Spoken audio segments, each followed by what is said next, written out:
오늘 밤에 우리가 기도의 제목으로 삼을 것은요, 주여 말씀 충만, 성령 충만한 교회 되게 하소서라는 제목입니다. 예수님께서 우리가 익히 잘 알고 있는 이 비유를 말씀하십니다. 그러면서 당대에는 물론 이려니와 오늘날의 우리에 이르기까지 충격적이다 이렇게 느낄 만한 해석을 해주시죠. 첫째 아들, 둘째 아들이 있습니다.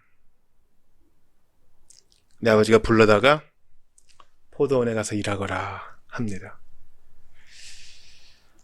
큰아들은 알겠습니다 하고 안 갑니다. 둘째 아들은 싫습니다 하고 갑니다. 이 단순한 대조를 통해서 주님은 예수님을 거절한 사람들과 예수님을 받아들인 사람들, 입으로는 종교적인 언어가 좀 늘상 붙어있지만 위선적인 사람들과 종교적인 색채와는 관련이 멀지만 진심으로 뉘우친 세리와 창기를 대조시키십니다. 여기서 중요한 단어가 있어요. 뉘우치다, 믿다. 뉘우치다, 믿다. 이 뉘우치고 믿는 사건이 둘째 아들에게 일어났습니다. 둘째 아들은 큰형과는 다르게 일단 현장에서는 정직하게 반응했어요. 가기 싫은데. 그래서 솔직히 얘기합니다. 안 갈래요. 그리고 이제 돌아 나오면서 그의 마음 가운데 뭔가 변화가 일어난 거예요. 어디 보자. 우리 큰형은 간다 그랬는데 안 가서 이대로 뒀다가는 포도원이 다 망가지겠구나. 우리 아버지가 아끼는 포도원이고 이거 우리에게 유산으로 주실 건데 내가 잘 관리해야 되지 않겠는가. 나이 많으신 아버지가 이렇게 내가 안 하겠다고 했으니 얼마나 가슴이 아프시겠는가. 저기 보아하니 큰형은 간다 해놓고 꽃무늬를 빼는구나. 나라도 가야겠다. 이게 지금 둘째 아들에게 일어난 마음의 변화예요. 뉘우쳤고 뉘우칠 뿐만 아니라 아버지를 마음 아프게 한 거에 대해서 이제 후회했어요. 후회했을 뿐만 아니라 행동을 바꿉니다. 친구들과 약속을 깨고 그 후에 스케줄을 깨고 포도원에 가서 일합니다. 주님이 물어보시죠. 누가 아버지 뜻대로 했느냐? 명백하죠. 둘째 아들이죠. 한다 해놓고 안 한 사람이 있어요. 이렇게 핑계를 댈 수 있을까요? 그래도 그 당시에는 한다고 의사는 표현하지 않았습니까? 주님은 그거 아니라고 하세요. 차라리 말은 좀 어눌하고 당시에는 삐딱선을 탄다 하더라도 행동이 바뀐 사람, 즉 마음의 변화를 겪어가지고 행동이 바뀐 사람, 뉘우치고 행동이 바뀐 사람의 손을 주님이 들어주세요. 그런 사람이 바로 믿은 세리들과 창녀들이다. 그들이 너희보다 먼저 하나님 나라에 들어갈 것이다. 너희는 안 믿었다. 세례 요한도 안 믿었고 나도 안 믿었다. 근데 그들은 믿었다. 그들은 둘째 아들과 같았지만, 즉 말은 번지르르 하지 못했지만 너희들과 다르게 듣고 믿고 뉘우쳤다. 그래서 돌이켰다. 이 이야기를 하세요. 목사님 오늘 기도 제목 말씀 충만, 성령 충만이라 그랬는데 그것과 관련이 있나요? 오늘 이 본문이 이렇게 물어보실 수 있어요.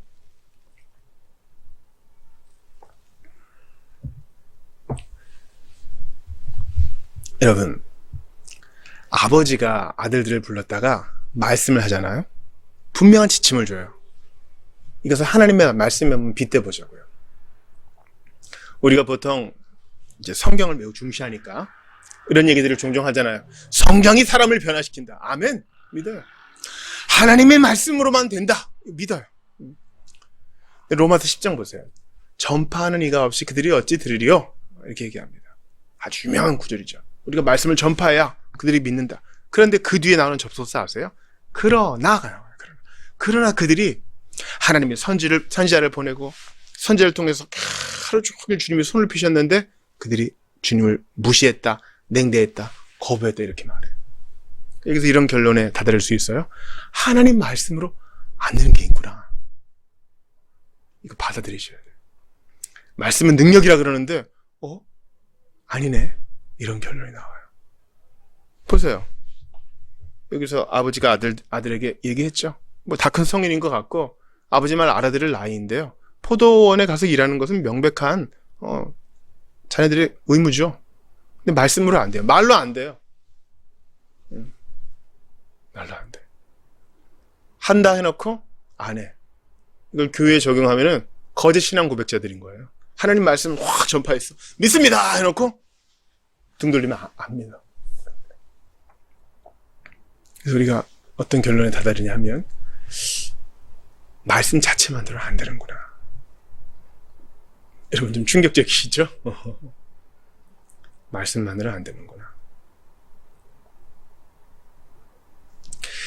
고린도후서 7장 8절에서 11절을 읽어드릴게요.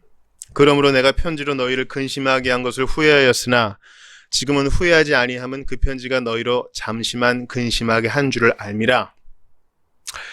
내가 지금 기뻐함은 너희로 근심하게 한 까닭이 아니요 도리어 너희가 근심함으로 회개함에 이른 까닭이라. 너희가 하나님의 뜻대로 근심하게 된 것은 우리에게서 아무 해도 받지 않게 하려 함이라. 하나님의 뜻대로 하는 근심은 후회할 것이 없는 구원에 이르게 하는 회개를 이루는 것이요 세상 근심은 사망을 이루는 것이니라. 보라, 하나님의 뜻대로 하게 된 이 근심이 너희로 얼마나 간절하게 하며 얼마나 변증하게 하며 얼마나 분하게 하며 얼마나 두렵게 하며 얼마나 사모하게 하며 얼마나 열심히 있게 하며 얼마나 벌하게 하였는가. 너희가 그 일에 대하여 일체 너희 자신의 깨끗함을 나타내었느니라. 둘째 아들한테 이런 일들이 일어난 거예요. 어떤 일이요?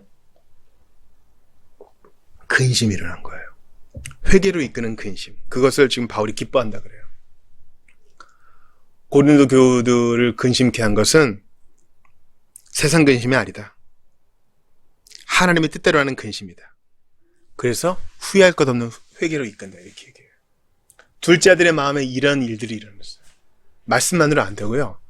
뭔가가 작용해서 그 둘째 아들의 마음에 첫째 아들과는 다른 변화가 일어났어요. 즉 근심이 일어났어요. 이렇게 아버지 마음을 아프게 해서 해야 되겠는가? 이렇게 포도원이 망그러져서 해야 되겠는가? 내가 이 나이 먹도록 이렇게 불순종하는 사람이 되어야 옳겠는가? 이런 근심이 일어났어요. 그래서 회개. 이 회개는 이제 감정적인 측면이 아니에요. 돌이키는 거예요. 행동을 돌이켜요. 둘째 아들의 마음에 첫째 아들과 다른 뭔가 변화가 일어났어요. 그것이 바로 고린도후서 7장에 나온 하나님의 뜻대로 하는 근심. 그것을 바울이 기뻐한다 그래요. 하나님의 뜻대로 하는 근심 까닭에 회개로 이끌었는데 그 근심의 내용을 봅시다. 하나님의 뜻대로 하는 근심 까닭에 11절 보니까 그들로 간절하게 만들고요. 분하게 만들고 자기 넘어진 것 세상 죄에 대해서 또 두렵게 만들고 하나님을 경외하게 하고 하나님의 가슴 아파하게 하는 것을 너무나 싫어하고 또 사모하게 하고 동료들과 함께 있고 신자들과 함께 있고 교회를 섬기고 세계 선교에 동참하는 것을 사모하게 하고 열심히 있게 하고 이게 다 마음의 변화 때문에 나타나는 거예요. 그러고 보니까 첫째 아들과 둘째 아들의 차이가 이거네요. 첫째 아들은 이러한 마음의 변화가 없었어요. 근심도 없고 근심이 없으니 회개, 돌이킴도 없죠. 그냥 그는 아버지를 속여놓고 나가서 친구들이랑 흥청망청 노는 거예요. 그러나 둘째 아들한테는 이런 일들이 일어난 거예요. 자, 말씀만으로 안 된다 그랬어요. 그럼 뭐가 필요해요? 마음의 변화가 필요해요. 마음의 변화. 로마서 10장 9절에서 10절 들어보세요. 네가 만일 내 입으로 예수를 주로 시인하며 또 하나님께서 그를 죽은 자 가운데서 살리신 것을 내 마음에 믿으면 구원을 받으리라. 사람이 마음으로 믿어 의에 이르고 입으로 시인하여 구원에 이르느니라. 자, 단순히 지적으로 동의한 것이 아니라 마음으로 믿어 의에 이르고 입으로 시인하여 구원에 이르게 된 것입니다. 무엇이 그의 마음을 바꾸었습니까? 처음에는 지식적으로 복음의 내용을 들어요. 오케이. 근데 그걸로 끝나는 게 아니라 그게 내 마음을 찔러. 하나님과 화평의 관계가 아닌 것을 알게 돼서 예수를 의지하게 돼요. 그동안의 죄를 회개하고 눈물 흘리고 분하게 여겨요. 간절히 주님을 매달리게 해요. 이런 마음의 변화는요, 말씀만으로 안 되고, 잘 들으세요. 말씀과 함께 역사하시는 성령의 역사로 이루어지는 거예요.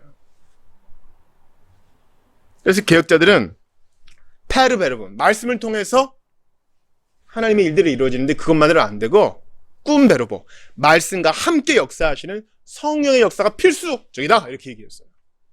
자, 여기 똑같은 성향을 가진 몇몇 사람들이 있다 생각합시다. 하나님 말씀이 동일하게 전해집니다. 근데 어떤 사람은 믿고 어떤 사람은 안 믿어요. 왜 그렇습니까? 믿은 사람에게는 성령께서 그 마음 가운데 역사하신 것이고, 안 믿은 사람은 그냥 문자만 본 거예요. 이해가 되세요? 그래서 우리의 기도 제목은요, 주여 성령 충만한 공동체가 되게 해달라는 거예요. 예수님께 꾸지람 받았던 종교 지도자들, 바리새인들은요, 문자로서의 성경에는 박사였어요. 마귀도 그래요. 문자로서의 성경은 줄줄줄 꿰죠. 그러나 마음의 변화, 구원에 이르는 하나님의 뜻대로 하는 그 근심, 그래서 실제적인 돌이킴, 이것은 오직 성령께서만 하시는 일입니다. 그러니까 예수를 믿는다는 건요, 신자가 된다는 것은요, 그리스도인이 된다는 것은요, 몇몇 믿음의 내용에 체크해서 이렇게 서명하는 게 아니에요. 그것은 나는 알지 못하나 믿음의 씨앗이 내게 심겨진 거예요. 이건 신비예요. 희한해. 똑같은 조건이고, 아니 나보다 더 좋은 조건이 있는 사람들이 있는데 그들에게도 기회가 있었거든요. 내가 믿었어. 왜 그렇게 된지 몰라요. 그러나 하나님이 말씀을 들은 내게 그렇게 역사하신 거예요. 설교를 들으시는 성도 여러분, 성령께서 여러분을 그렇게 몰아가신 거예요. 여러분에게 그런 은혜를 주신 거예요. 누구에게는 주지 않았던 그 믿음을 여러분에게 주신 것입니다. 안 믿는 사람은 세상 근심으로 뼈가 말라가지만, 우리는 하나님의 뜻대로 하는 근심으로 회개를 이루어 구원을 받게 하신 거예요. 그래서 이제 인생관이 바뀌었어요. 어떻게 하면 하나님을 더 기쁘시게 할까? 남은 생에 어떻게 주님을 더 섬길까? 어떻게 더 우리 교회가 세상의 빛과 소금 역할을 잘하게 될까? 연약한 형제와 자매를 위해 어떻게 기도할까? 우리 관심사가 바뀌었어요. 돈 많이 벌고 더 많이 누리고 남들의 만큼 지위에 올라가고 이런 거에 별로 관심이 없고, 아예 관심이 없고, 세상과 나는 간것 없고 구속한 주만 보이도다. 생명과 경건에 속한 일들만 나의 관심이 됐어요. 왜요? 내가 잘나고 내가 선택을 잘했어? No! 말씀을 통해 역사하시는 성령 까닭이. 자, 포도원 가서 일하거라. 아버지는 말씀을 했어요. 그 말씀은 옳은 겁니다. 아들로서 아버지의 포도원을 일구는 것은 당연한 일이죠. 그러나 그걸로 안 돼요. 마음의 변화가 일어났어요. 하나님의 뜻대로 하는 근심을 이루시는 성령께서 둘째 아들에게 역사하신 거예요. 이게 바로 이 행간에 숨어있는 의미입니다. 여러분, 신약 성경에는요, 부흥을 위해 기도하라 이런 말이 없어요. 왜 그런지 아세요? 그 당시 그게 너무나 일상적인 경험이었기 때문이에요. 우리는 부흥을 위해 기도해야 돼요. 성령께서 이전보다 더 활발하게 역사해 주시기를 기도해야 돼요. 자, 우리 예배 의식이 있습니다. 돌아오는 주일에 성찬하죠? 우리 예배 의식이 있어요. 이제 거의 틀에 박힌 거예요.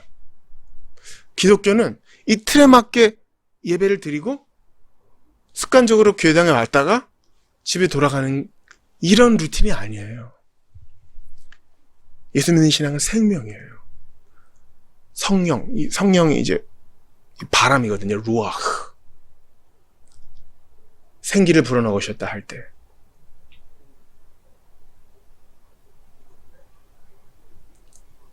바람과 같은 성령께서 우리 안에 생명력을 공급해 주셔서 새롭게 세상을 보고 진취적으로 세상을 헤쳐나가고 말씀을 창의적으로 접근하고 묵종하며 주님을 따르게 하는 거예요. 오늘날 가장 필요한 것은요, 저는요, 이런 성령의 능력 있는 역사하심이라고 저는 주저없이 얘기할 수 있습니다. 성령께서 우리 한 사람 한 사람을 사로잡으시기를 원해요. 성령께서 말씀을 통해 일하셔서 성령을 보는 우리의 눈을 열어주시기를 원해요. 성령께서 우리를 강력한 예수의 증인으로 삼아주셔서 있는 자리에서 타협하지 않고 예수 믿는 신앙을 드러내고 내가 그리스도임을 드러내게 해주시기를 원해요. 성령께서 우리 작디작은 성도들을 사용해 주시사 부흥의 불길을 퍼져나가게 해주셔서 썩어있는 우리 사회 구석구석을 치유해 주시기를 원해요. 성령께서 강력하게 역사해 주셔서 모함받고 비용받는 우리 교회의 위상이 다시 높아지기를 원해요. 성령의 역사하심, 이거 외에 답이 없어요. 그래서 말씀 충만, 성령 충만을 위해서 기도해야 됩니다. 옛날에는 명목상의 그리스도인이었어요. 그냥 교회에 와주는 거였죠. 근데 이제는 둘째 아들 같은 변화가 일어났어요. 성령께서 그를 사로잡으십니다. 이전과 똑같이 할 수 없어요. 다시 한번 고린도후서 7장 11절 보세요. 보라, 하나님의 뜻대로 하게 된 이 근심이, 뒤에 숨겨져 있는 의미가 뭐라고요? 성령께서 하게 하신 이 마음의 변화로 말미암는 이 근심이 너희를 얼마나 간절하게 하며, 얼마나 변증하게 하며, 복음을 증거해요. 얼마나 분하게 하며, 죄를 미워해요. 얼마나 두렵게 하며, 죄 짓는 것을 죽는 것보다 싫어해요. 얼마나 사모하게 하며, 하나님의 일에 대해서 열심을 갖게 하고 주님을 더 만나고 싶어해요. 얼마나 열심히 있게 하며 형제자매를 힘있게 섬겨요. 얼마나 벌하게 하였는가. 너희가 그 일에 대하여 일체 너희 자신의 깨끗함을 나타내었느니라. 성령께서 이런 일을 하세요. 우리가 이제 성령 충만을 위해 기도해야 돼. 성령 충만하면 이 모든 일이 일어나요. 불과 같은 성령께서 우리의 모임을 장악해 주시고, 불과 같은 성령께서 식어져 있는 우리의 가슴을 다시 한번 뜨겁게 해주시고, 불과 같은 성령께서 우리에게 남아있는 모든 죄를, 습관적인 모든 죄를, 크고 작은 모든 죄를 태워주시기를 간절히 소망하며 우리 같이 기도하기를 원합니다. 우리 같이 기도할 때에 주여 마음의 변화를 주시옵소서. 하나님의 뜻대로 하는 근심을 이루시는 성령께서 둘째 아들과 같은 일이 우리 각 사람 안에, 우리 교회 안에, 공동체 안에 일어나게 해달라고 마음의 변화를 일으키시는 성령님, 말씀을 통해 일하시는 성령님을 의지하게 해달라고 주신 말씀 붙들고 같이 한번 기도하겠습니다. 하나님 아버지 감사합니다.